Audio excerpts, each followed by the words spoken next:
Didier Gadoux, bonjour. Bonjour. Vous êtes président du tribunal de commerce de Tours. Déjà, je voulais vous remercier de nous recevoir dans ce lieu prestigieux et historique. Très heureux de vous accueillir. Je crois que c'est un des premiers tribunaux de commerce qui a été érigé en France. Je ne sais plus de mémoire, ça devait être fin de... 165. Parce que vous êtes cité, vous ne le savez sans doute pas, comme un tribunal de commerce un peu de référence. Le commerce de Tours rend à peu près 10 000 décisions par an, et sur ces 10 000 décisions, il y a 500 ouvertures de procédures collectives, donc traitant des difficultés des entreprises. Sur ces 500, les 2 tiers représentent des liquidations judiciaires directes, 1 tiers des redressements judiciaires ou des sauvegardes, et sur ce tiers de redressement judiciaire et de sauvegarde, la moitié des dossiers donneront lieu à un plan de continuation ou un plan de cession, qui ont permis l'année dernière de sauvegarder quand même 1454 emplois, donc près de 77% des emplois concernés par la totalité des procédures collectives, donc un score tout à fait honorable. Oui, je crois qu'à l'échelle nationale, on est plutôt autour de 50%. Donc là, on est bien au-dessus. Vous l'expliquez comment ? Alors, écoutez, on essaie de faire de notre mieux pour sauvegarder l'emploi. On a des juges commissaires, je dirais, performants. On a des juges, globalement, avec des parcours très significatifs au niveau de leur parcours professionnel. Une grande variété aussi de domaines d'activité. Donc on a une richesse déjà dans nos juges, à qui on demande bien sûr d'avoir la meilleure formation possible, maintenant dispensée par l'ENM. Et on a toujours une volonté, je dirais, d'accompagnement des entreprises en difficulté très proche, en particulier par une action des juges commissaires très proche du dossier, très impliqués dans le dossier.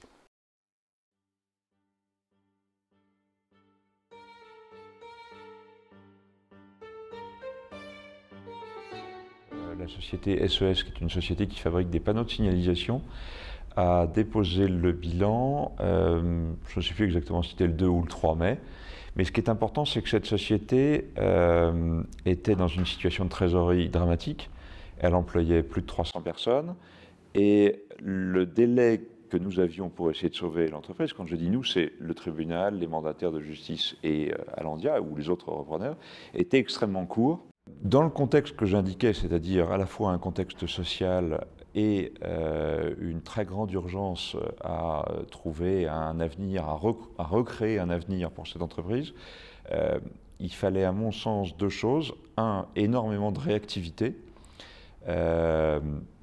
et 2, beaucoup de bon sens et beaucoup de sérénité dans l'appréciation du dossier qui était très compliqué. Et donc, le tribunal a réagi d'une manière à la fois ferme et souple, avec l'aide de très bons mandataires de justice, et je pense que c'est ce couple qui fonctionne, c'est-à-dire une justice, tribunal de commerce, et de bons mandataires. Pour la branche santé d'Air Liquide qui fait de la santé à domicile, donc activité chez Air Liquide qui se porte bien, mais certaines entreprises du secteur peuvent rencontrer des difficultés, et ça a été le cas du groupe ARER, qui est un acteur de santé à domicile sur la région centre, qui a été mis en redressement judiciaire le 22 juillet 2014 de mémoire, et c'est donc comme ça que nous on s'est inscrit dans ce projet de reprise et qu'on a rencontré le tribunal de commerce de Tours.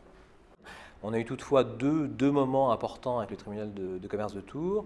Une première rencontre avec le juge commissaire et toutes les parties prenantes. Alors, cette réunion a été très utile pour nous, puisque beaucoup de questions nous ont été posées. Et ça nous a permis d'affiner les contours de notre projet, et puis aussi d'en peaufiner, d'améliorer la pédagogie à faire sur notre offre. Finalement, un processus qui m'a semblé être assez efficace, rapide, très certainement, puisque les premiers contacts qu'on a eus avec le tribunal ont démarré fin août. Donc vous voyez, entre fin août et début décembre, un processus assez compact, assez condensé. Et puis maintenant, voilà une nouvelle aventure qui commence, et sûrement pour Air Liquide, une capacité à rendre ce projet très bien.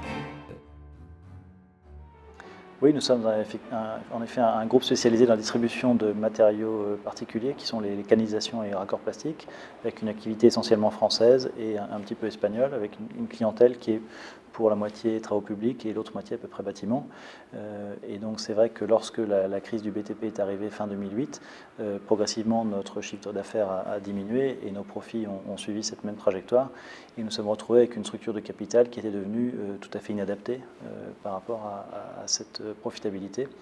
Et c'est dans ce cadre que nous sommes allés solliciter l'aide du tribunal de commerce afin de trouver une solution avec toutes les parties prenantes, les actionnaires, les banques, et la société bien sûr, et retrouver une structure de capital adaptée à notre niveau d'activité.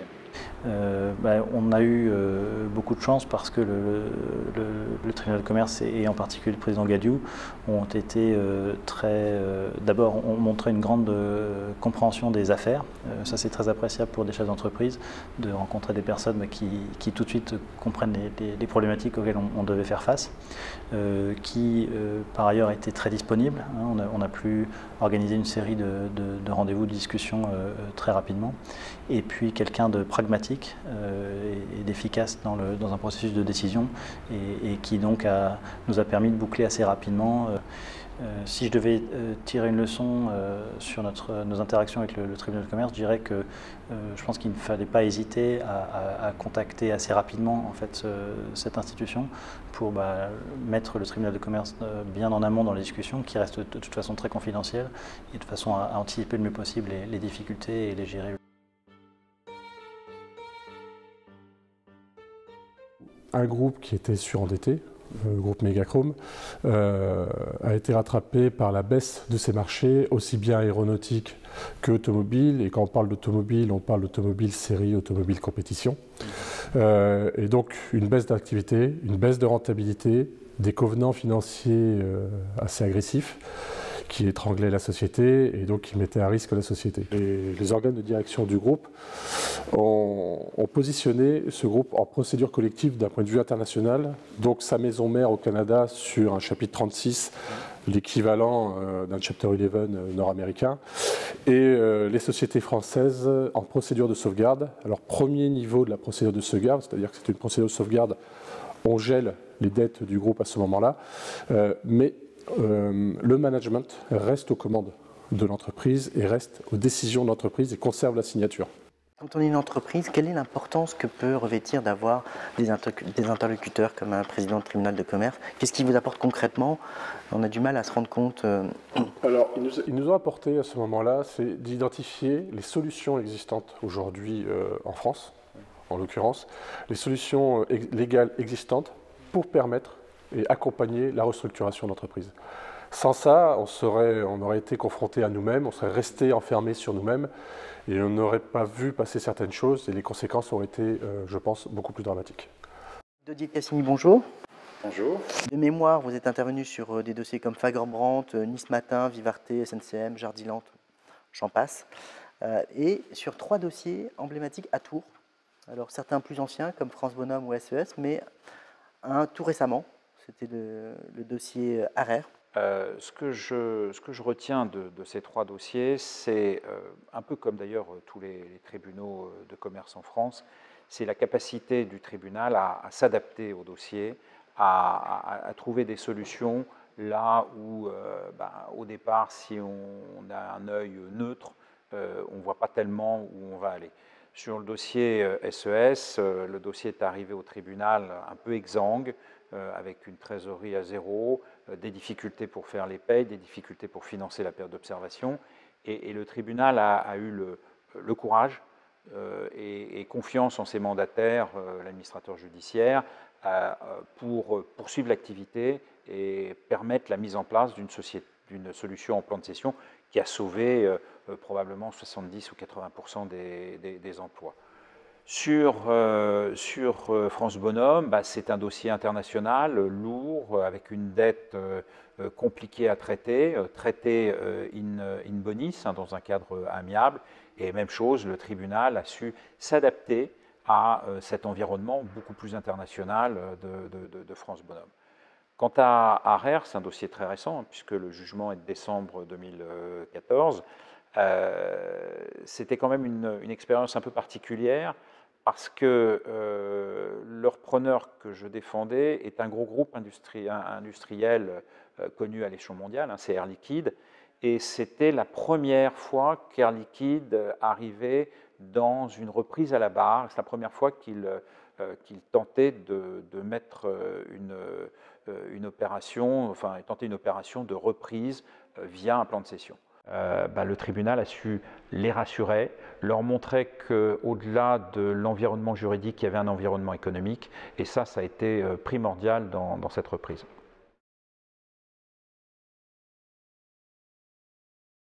Donc la proximité est pour moi un vrai avantage parce que ça donne une implication plus forte dans les dossiers.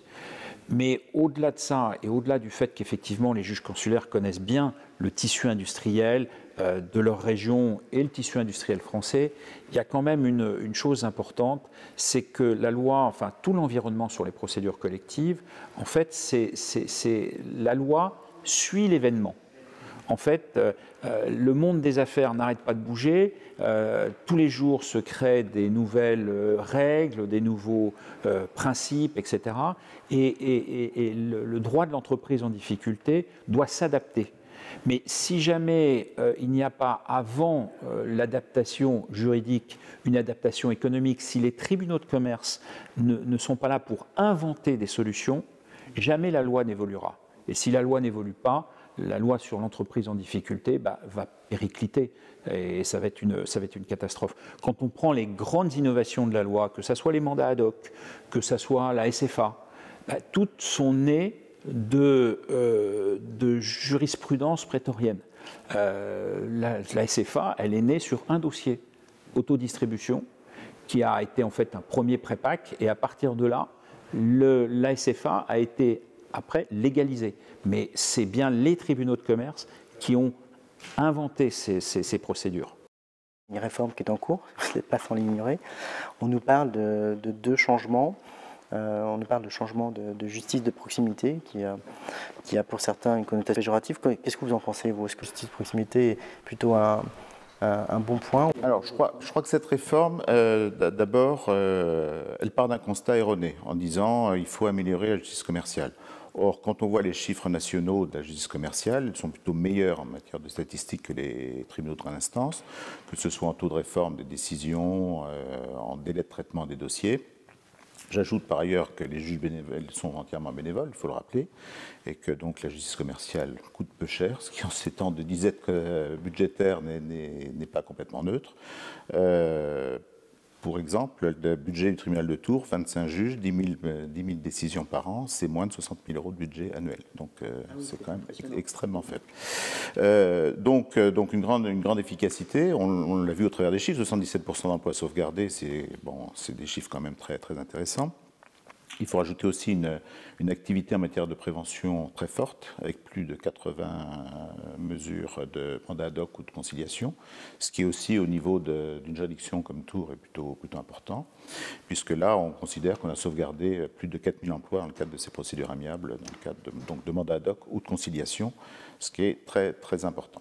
Donc, on ne comprend pas bien ce procès qui nous est fait en matière d'efficacité, première chose, qui est quand même l'origine même de cette réforme. Le but de cette réforme, c'est la spécialisation. La spécialisation, c'est quoi? C'est de dire, écoutez, on considère que les gros dossiers, il faut mieux les traiter dans une juridiction qui concentrerait des dossiers importants pour mieux les traiter. Alors nous, on s'inscrit en faux par rapport à cette démarche, parce qu'on traite en moyenne 2 gros dossiers par an. Et quand je dis 2 gros dossiers, c'est des dossiers de plus de 500 personnes, donc c'est vraiment des gros dossiers. Et je n'ai pas le sentiment qu'on les traite mal, bien au contraire, j'ai le sentiment qu'ils sont bien traités dans le cadre de la juridiction de Tours, qui est encore une fois une juridiction moyenne. Donc on comprend mal cette démarche du gouvernement, qui pour nous est une sorte de procès d'incompétence, qui nous met quand même assez en colère, il faut bien le dire. D'accord.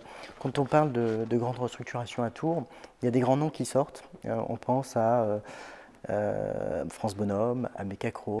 Je crois que vous étiez personnellement impliqué dans ce dossier il y a 4 ou 5 ans. Qu'est-ce que ça vous inspire aujourd'hui de voir une société qui est devenue florissante? Écoutez, beaucoup de plaisir hein, de voir qu'effectivement, bon, j'ai été un acteur parmi d'autres parce que beaucoup se sont impliqués dans ce redressement et en particulier le personnel et le management de l'entreprise, hein, qui convient de saluer. Aujourd'hui, bien sûr, c'est une réussite éclatante qui prouve que les mesures traitées en cadre du tribunal ont été très efficaces. Il faut rappeler que ce dossier était quand même particulièrement complexe puisqu'on a ouvert simultanément la procédure à Tours et à Montréal, puisque la holding était basée à Montréal. Donc dossier complexe avec des multiples implantations, un endettement très lourd, et effectivement une solution qui permet aujourd'hui à l'entreprise non seulement d'avoir rebondi, mais aujourd'hui de se développer, de racheter des entreprises et de montrer son dynamisme. Déjà, tous les dossiers sont importants. Hein. À partir du moment où on a sauvé l'activité, de toute façon, c'est toujours une satisfaction. Alors bien sûr, il y a des dossiers qui sont plus emblématiques, plus médiatisés, mais je dirais chaque fois qu'on peut sauver une entreprise, un emploi, c'est une satisfaction pour l'ensemble du tribunal.